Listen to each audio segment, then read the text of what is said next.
22 minutes before 10 o'clock. Thank you for tuning in. We have an awesome privilege now and then here on this show, Robin. We get to speak to people who have made a name for themselves and are clearly legends. And I think we have somebody right now who is, it's even more of a privilege. You know why? Mm-hmm. Because I believe she's the next Jane Austen or the next Marjorie Kinnan Rawlings. Yeah.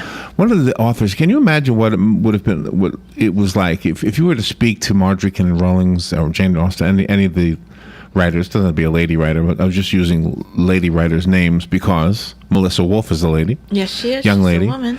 And speak to them like when they were first getting their name out there. I mean, how awesome would that have been, huh? Mm-hmm. So we have that privilege right now. We're going to speak to Melissa Wolff. We've asked her to be on with us for more than the normal time allotted for a novel because she's got something else that she brings to the table, something I don't even know how to pronounce. I don't know if you pronounce the initials or you say it, but it looks like Vacturl. She's going to explain this in just a second. It's some kind of a disorder. But she's also got this amazing book and amazing story behind her writing. And her book that we're going to focus on is called Three Little Lies. It's a mystery novel. And a portion of the proceeds go to the Vacturl Network. Mm-hmm. And we're going to find out what Vacturl is and what Melissa Wolff is up to. Melissa M. Wolff, what an honor to be able to speak to you. Good morning, Melissa. Good morning. How are you today? Pretty good. Where are you right now? Where are you calling from? I'm calling from Long Island in New York. Long Island. Wow, your stomping grounds. I grew up on Long Island. Yeah. Where? I grew up in Merrick. Are you anywhere near that? I'm in Syosset. Syosset. Okay, I know where you are. Yeah. Well, did you grow up? Have you lived there all your life? Mostly. I've lived there for basically all my life. I moved there when I was 6. When you were 6. And you started writing at what age? Well, I started writing when I was about 8 years old, but I started professionally when I was about 20. Oh, wow. Well, we have a historic home in our area here in Florida that used to be the home of Marjorie Kinnan Rawlings. That's the author. I don't know if you're familiar with her. She wrote The Yearling and Cross Creek and a couple of other legendary novels. And when you walk through the house, she didn't live there when she was a young girl. In fact, she was already established when she moved here. But you wonder, gosh, what was it like, to speak? What would it have been like to speak to her? So we get a chance to speak to you, and you'll probably be one of those people that we're all talking about when you're 90, except I won't be here. You'd be in the cloud. So I want to start with the book, and then I want to ask you about Vacturl. Am I saying it right? Okay. Vacturl? You are. You are actually saying it right. Okay. So tell me about your writing first, and then let's talk about Three Little Lies. So you started writing at a very young age. How did that happen? It was kind of based on circumstance. When I was younger, I couldn't do much more than write and read. I couldn't do sports. I couldn't, play around. So I was stuck in the house for a lot of the time. So I started writing. So you couldn't do those things because of Vacturl? Is that the reason? Yes. Okay. Yes. Okay, so maybe we should start with Vacturl. Explain to us what that is. What is, and do I call it Vacturl Association? Yeah, it's they call it association. They used to call it syndrome. Basically, it's a condition that every letter of that acronym affects a body part. And to be diagnosed with it, you have to have 3 of the ailments. And me, myself, I've had 26 surgeries because of it. Wow. How old? And you're only 23? I'm 26. I had 16 of the surgeries before I turned 11. Wow. And surgeries on what? What part of your body was being cut into? Basically everything. I had 2 back surgeries. I had 2 heart surgeries. I had a stomach surgery. I just had foot surgery last year. Why? What's wrong? Why are all these surgeries necessary? Because with the condition, it's an abnormality. So, I personally have congenital heart defect, and I have scoliosis. So they had to fix that, and to do that, they had to go in and operate. You're so beautiful. I'm looking at your picture here. Boy, you couldn't tell anything was wrong. Wow. Thank you. So the doctors are doing a good job, obviously. Yeah, so they tell me. Are you in pain? No, I haven't actually been in pain in a long time. Well, good for you. I bet your parents are real happy that the doctors are good ones, huh? Yeah, my parents looked for the best doctors they could find for the time. So your the conditions that you had caused you to not be able to run around like the other kids from the Peanuts gang. Right. Because most of my life I was in hospitals, in and out of hospitals, so I didn't get a chance to join the sports teams or go do dance or anything.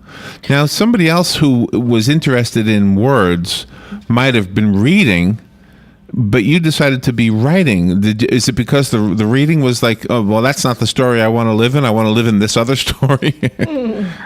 I think it was because when I was younger, my life wasn't really my own. It was based on what the doctors told me to do. So I wanted to make a life, that I wanted. Wow. At least back then. So you're like a psychiatrist as well. You understand your own psychology. When you go off and you do your loves, we were told that some of your loves was being a photographer and also a pianist. How are you able to play the piano without one of the syndromes kicking in? Are you able to do that? I am. I played piano for about 6 years, and the only problem I ever really had was sitting down for that long because of my back. That's a long time, 6 years. Yeah, but at 10 years old, you don't really care what's going on. If you want to do something, you do it. Yeah. Or at least that's how I always was. Melissa, we are so enchanted by you, but we have to take a little break for the weather. But we are coming back, and we'll hear more after the weather and a couple of commercials, okay?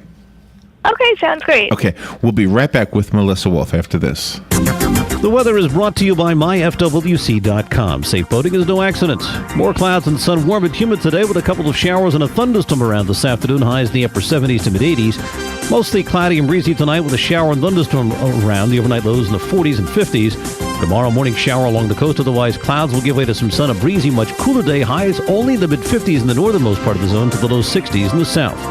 From the Florida Weather Center, I'm meteorologist Joe Lundberg. Dan, did you know that the runway at Ocala's airport is nearly 8,000 feet long? Why, no, Brad. I did not. Please, tell me more about said runway. Seriously, it's a big airport. Yeah, I kind of knew that. So what's your point? Well, just that most people don't even realize there's an airport, much less one that's big enough for Air Force One to land. And that Ocala Aviation is based at Ocala International Airport. So why are you telling me? So that you can help me get the word out that Ocala Aviation has a fleet of airplanes, and it's here for them to learn to fly. And how do you propose we get said message across to so many people at once? We should put an ad on a good radio station. But yours will do. Very funny. Well, what do you want to say? That we offer private, instrument, and even commercial training. All right here in Ocala. They don't even have to go anywhere else. They can do it all right here. Nope, never work. Well, then give them the number to call with any questions. I can't even remember your number. Yes, you do. 861-7484. How hard is that? Okay, I'll call you next week and we'll get it started. Can you remember the number this time? Yes, 861-7484. Good boy. Hello, gorgeous. Hi, this is Becky at Hello Gorgeous Salon. We are located in the heart of downtown Ocala, right next to the historic Marion Theater. I'd like to invite you to stop by and see our new boutique area and meet our staff of professional stylists. Here at Hello Gorgeous, we are ready to update your look with the latest trends. It's the perfect time to brighten up your look. So make your appointment now for those highlights and Brazilian blowout. But don't stop there. We are a full-service salon offering manicures, pedicures, and facials also. So if you've been searching for a salon to call your own, come and see us at Hello Gorgeous Salon. We are located at 48 South Magnolia Avenue in downtown Ocala, right next to the Marion Theater. So call today and set up your appointment at Hello Gorgeous Salon at 351-5358. That's 351-5358. And don't forget, we also do men and children's cuts too. 351-5358. Hello, gorgeous. Hi, this is JP from Penn Flooring here in Ocala. I would like to invite you to come in and visit our spacious showroom where we have solutions for every style and budget. From wall-to-wall carpet to hardwood floors and tiles, we have an unsurpassed selection of flooring. At Penn Flooring, we've provided quality customer service with a family touch for over 25 years. Visit our website at pennflooring.com or come by our showroom, 1201 Southwest 17th Street, just over the bridge. Penn Flooring, quality customer service with a family touch. All right, 12 minutes before 10 o'clock. Thank you for tuning in. Melissa M. Wolff is on the phone up in Syosset, New York on Long Island. And she's telling us about something very personal to her, which is a disorder. I don't know if you call it a disease. Sounds like a disease to me, called Vacteural Association. It's a disorder that affects many body systems. And she, nevertheless, is pursuing her loves, including her love of writing. And she's written a wonderful book, which we haven't really touched on yet, and we will. It's called Three Little Lies. Melissa Wolff spells her name differently than Virginia Woolf. Yes. And differently than the animal, the wolf. Melissa spells her last name with 2 F's, and Virginia Woolf spelled hers with 2 O's. So I didn't want to compare you to Virginia Woolf in the beginning, by the way, Melissa, because I didn't like the fact that she was abused, the fact that she committed suicide. I mean, there were so many things about Virginia Woolf that, you know, you're not the reincarnation of her. You're just as talented as her. Exactly. Thank you. But anyway, so thank you for being on the air with us. So you said the condition VACTERL. Each letter stands for something. Can you tell us real quickly what those somethings are? Sure. V would be vertebrae or back. And that's you, right? A would, yes. Okay. A would be anal. C would be cardiac, which would be the heart. That's you too, right? Yes. TE would be TE fistula, which I also have. What is that? It has to do with your esophagus. Sometimes it's not fully formed or it's not connected the way it should be. Okay. So I had surgery there. And R would be renal or kidneys, and L would be limb. Gosh. So you've got the vertebrae, the cardial, and the esophagus. Yes. Okay. I like the fact that when you write your novels, that it seems that you're always writing them during National Novel Writing Month. Was that a plan, or was that something by accident? It wasn't either, really. I started doing National Novel Writing Month after I found out about it from a friend, and I just so happened to publish those novels. So I didn't really plan to publish the novels during NaNoWriMo, but the novels, like when I first started, the reward you got was a free proof copy. Oh, wow. And you could sell it. So that's how I started. Oh, excellent. So what's this girl wearing on the cover? What is that? It looks like a funky T-shirt or something. It's like a long T-shirt dress. It's supposed to be like a summer dress sort of thing. But there's the wind is making it look sexier than it probably looks otherwise, because it's pulling it up pretty high there. So tell me about the book. Who's your protagonist? The protagonist, her name is Amber. She's at the start of the book. She's 15, and she's kind of troubled because her best friend kind of disappeared. No one knows where she is, but no one was looking for her either. Okay. And does she find her, or do we know? Or if we tell that, do we spoil the book? It would kind of spoil the book. Okay, don't do that. Say then. whether you find her or not. Okay, but somehow they get together. She gets together with somebody named Ethan. Is that right? Yes. And what happens there? The way you read it, it kind of starts off as a typical teenage romance, but he's also hiding his own secrets. So you can't really get a grip on him. He's very shady as a character. And you're not Amber, right? I mean, Amber isn't based on you, right? Yes and no. Oh. I don't really base my books on myself, but her attitude and her sarcasm is based on me. Oh, really? You're sarcastic? I'm very sarcastic. Well, you could have said no. Yeah. Oh no, I won't deny that. No, I mean you could have been sarcastic in your answer, is what I meant. Well, you delve into the teenage world real well because she's kind of rebellious. Her folks don't know what to do with her. They're like beside themselves, even though they love her. And then they end up Right. sending her to this new world with her half sister. Right. Right. So this is the world you were living in. I mean, when you at the beginning of the interview, you didn't have your own life, so you wanted another one. So does that still apply, or is that only when you were younger that applied? No, that was only when I was younger. Now I want to, when I write my characters, I actually want to write disabled characters because I've read a lot of books, and I haven't read any characters that are actually disabled. And I know growing up, for me, that would have been really good. Oh, So okay. I kind of want to be that person. And you kind of like took the bull by the horns, so to speak, because in the beginning of the interview you said that you weren't able to go into sports and things, and now you participate in that Red Bull flug tag, which is hugely, physical. Yeah. What is that? I do participate in it, but I'm not the one that jumps off the pier. Oh, okay. I'm just a band member or a team member. I got to look at flug tag. What is flug tag? I mean, you have to jump off a pier? It's basically called flug tag. It's flug tag. Okay. Yeah, it's basically you make a man-made plane and push it off a pier, and pray to God that you don't die in the process. How high is the pier off the water? I'm sorry, what? How far away from the water is the pier? About 30 to 40 feet. Oh my high. goodness! The photos that we were provided with are very colorful. I mean, you have all different kinds of planes, like in the shape of pigs. Oh, I'm looking at things some like on that. here. Right. A lot of fun. It is fun. I actually got involved with it because of my fiance. Oh, you're getting married? He did. Yeah, I'm getting married in 5 days, actually. Wow! Congratulations. Well, good for you. Thank you. But he actually started Flute Talk. He did the event in Tampa when we first met in 2008. So he flies off the edge of a pier? Yeah, he gets pushed off the end of the pier. And did he fly? Did he say, "Oh, I'm looking at one right now"? What did his look like? A big duck?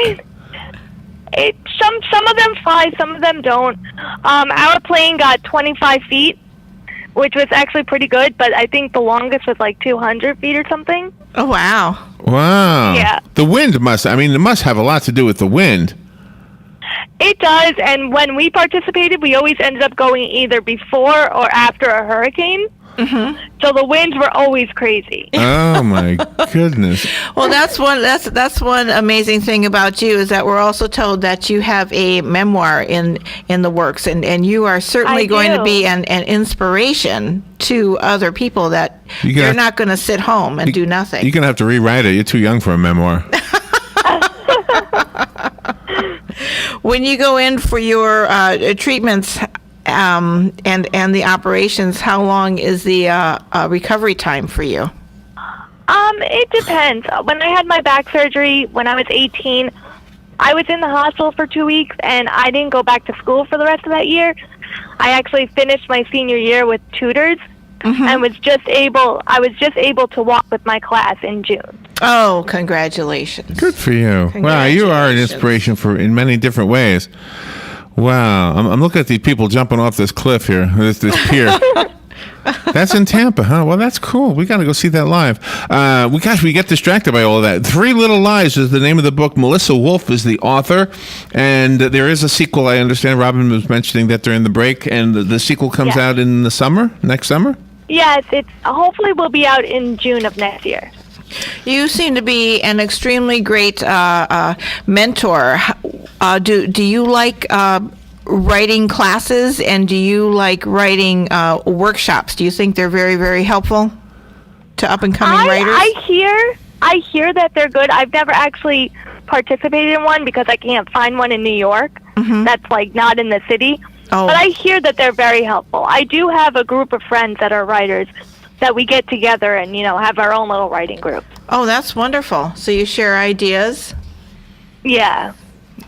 We have so many, because we speak to so many authors. We have a lot of authors that listen, and it is amazing how Well, how many good ones there are. I mean, basically. And I think the world today, because you can publish your own work and actually get it out there. I mean, once upon a time you could publish your work, but basically you gave a copy to your mother and that's all there was, you know? Right. But I mean, now, isn't it amazing that you can do this? So good for you. I really think that you are an inspiration in so many different ways.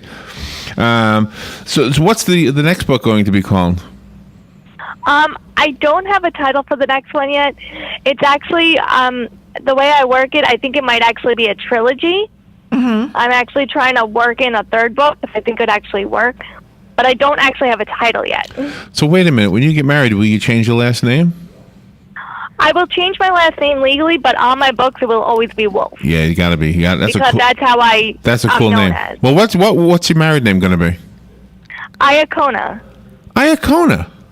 Yes, a very Italian last name. I know a Lydia Iacona up in New York. I think so. I think that was her last name. Wow. When I was a kid. Of course, that was a million years ago. What's your husband's first name? Oh, he would be too old for her. Never mind. I'm trying to think if I know who he might be. When you created your character of Ethan, how did you decide to give him the personality that you gave him? Well, when I first created the character, it was actually based off a friend of a friend's. Because this kid was always happy, and no matter what, all he wanted to do was make other people happy.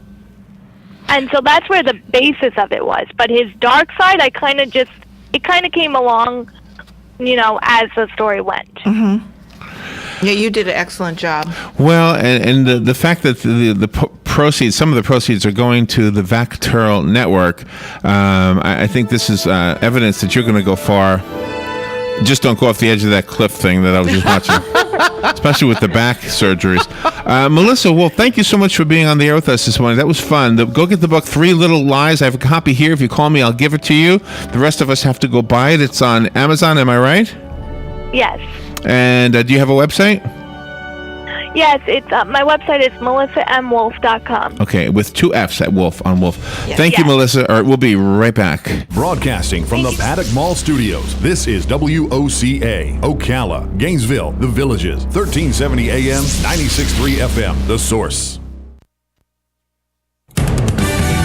Fox News Radio, I'm Pat O'Neill. He's the first person to die of Ebola